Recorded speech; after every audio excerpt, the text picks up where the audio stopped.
राहुरी पोलिसांकडून लैंगिक अत्याचार प्रकरणाच्या तपासादरम्यान खुनाचा उलगडा। लैंगिक अत्याचार करणाऱ्या आरोपींच्या क्रौर्याचा कळस, खुनाचाही गुन्हा उघड।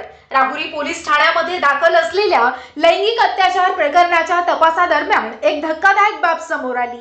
अत्याचार करणाऱ्या आरोपींनीच एका सहआरोपीचा गळा दाबून खून करून त्याचा मृतदेह पुरल्याचं उघड झालं।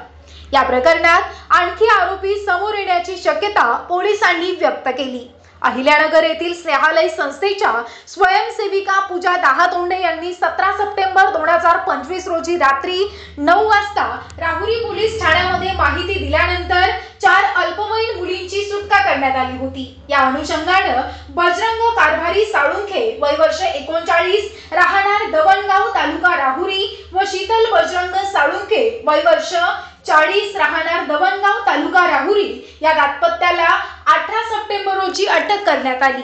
सारगंधर उर्फ गाडेकर वय वर्ष 32 राहणार राहता याला अटक करायची होती। त्यासाठी न्यायालयाने दाम्पत्याला 24 सप्टेंबर पर्यंत पोलीस कोठडी दिली होती। तपासादरम्यान उघड झालं की आरोपी दाम्पत्य अल्पवयीन मुलीचे बळजबरीने विवाह लावून त्या बदल्यात लाखो रुपयांचे व्यवहार करत होते। एका 14 वर्षीय मुलीचे लग्न 50शीतील पुरुषाशी करून 1 लाख रुपये घेतले, तर दुसऱ्या 16 वर्षीय मुलीच्या लग्नासाठी 3 लाख रुपये स्वीकारल्याचं पोलीस तपासामध्ये निष्पन्न झालं।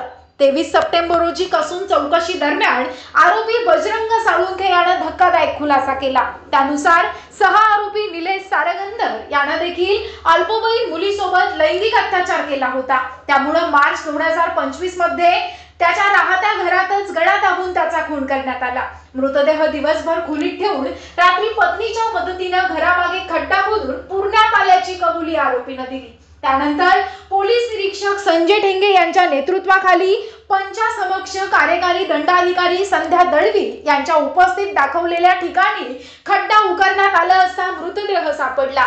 मृत निलेश सारगंधर हा राहता येथील असून त्याचे आई वडील दिवंगत असल्याने तो आरोपी दाम्पत्याकडे राहत होता। स्थानिकांच्या मदतीने मृतदेहाची ओळख पटली। पोस्टमॉर्टम केल्यानंतर नातेवाईक नसल्याने दवणगाव ग्रामपंचायतच्या मदतीने पंचांसमक्ष अंत्यविधी करण्यात आला।